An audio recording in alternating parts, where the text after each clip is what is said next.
show you guys the mint interior on this truck. I said in the last video there, might not have aired before this, but he put a new seat cover on it just because the other one was a little bit torn up here. But I'll show you before I fire it up here. It's like 66,000 miles on it now.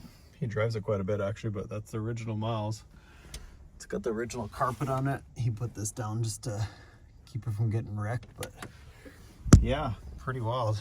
He put this on there, which is gigantic, and it turns with the steering column. So yeah, I think that's the only part is like his dash, and I suppose his windshield here. But yeah, all the door panels and everything are just mint. You can just see it's got the saggy headliner though. That is pretty annoying, I will say. Still got all the original stuff. You can see bought in Melfort in 1976. So Melfort, Saskatchewan. Doesn't have a catalytic converter now, so I think it fell off. Actually, as a matter of fact, all the exhaust fell off. So yeah, anyways, just kind of giving you a once over of the interior here. Like I said, it's the paint and everything inside here is just mint. It's really, for the most part, it's pretty sweet.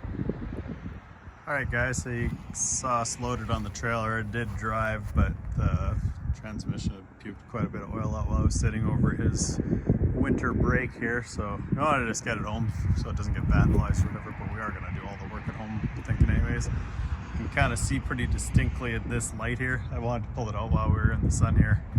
You can kind of see it looks like it had been painted at one time if you look at the fenders really close. So this is the medium lime iridium green factory color. His is pretty faded, but you can see this is what I was talking about with the bodywork and whatnot here.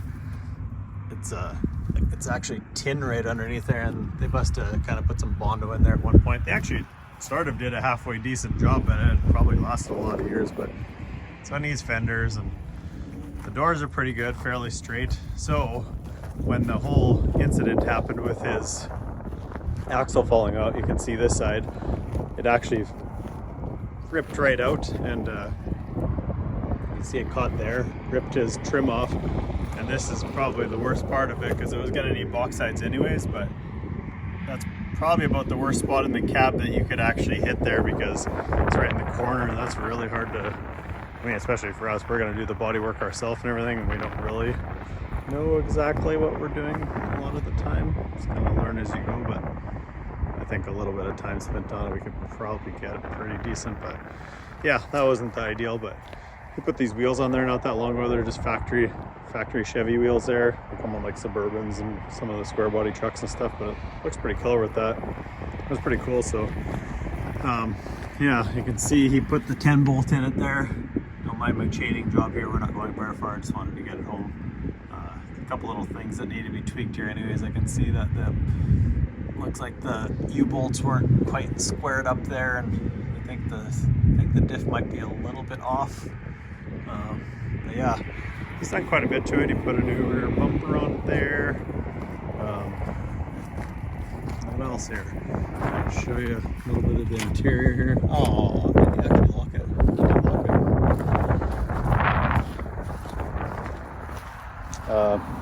it. He's got the same grill that I got. We both bought one. His new front grill there. Yeah, this side's about the same. You can kind of see it's a little harder to see in it's in the shade here, but the front on this one as well, same thing. It's been bondoed at the bottom of this fender, and you can actually see if you look really close, the alignment's not exactly. The gap is actually pretty good. Like mine's terrible because of those fenders, and then I don't know what else is causing it, but the fenders did not fit very good. You can see here, same thing. So yeah, it's just kind of one of those things. It's like it's time to kind of get it all done here, and you can see this box side needed to. Got a little banged up at Grandpa's place there, but yeah, it's just rusty anyways, right? So yeah, his has this trim all the way around. He likes it. The main reason I don't really like it is not so much the looks, it's just like the never ending, like you can never keep it clean. It gets back in here and that kind of stuff. Can't really see.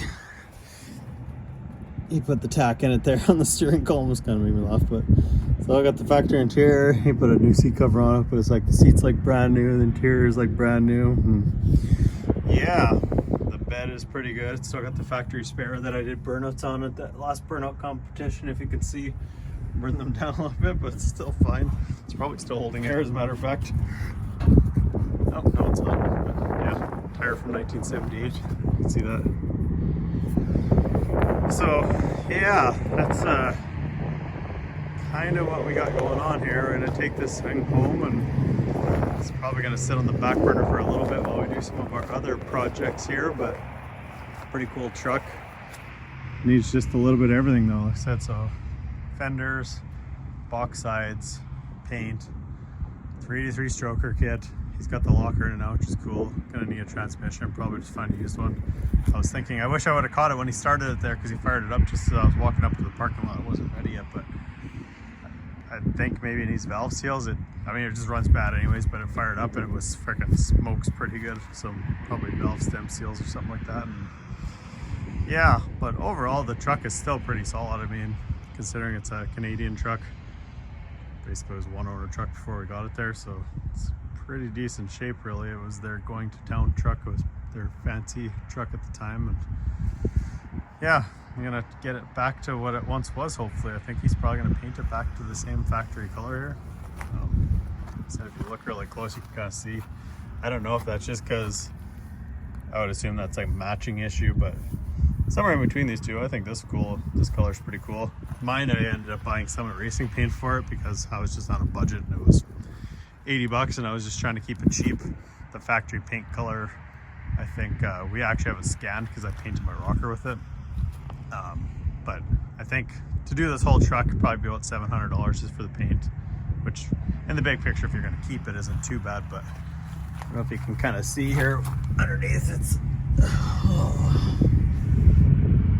can't, but yeah, it started leaking, but you can't really see where it's cracked.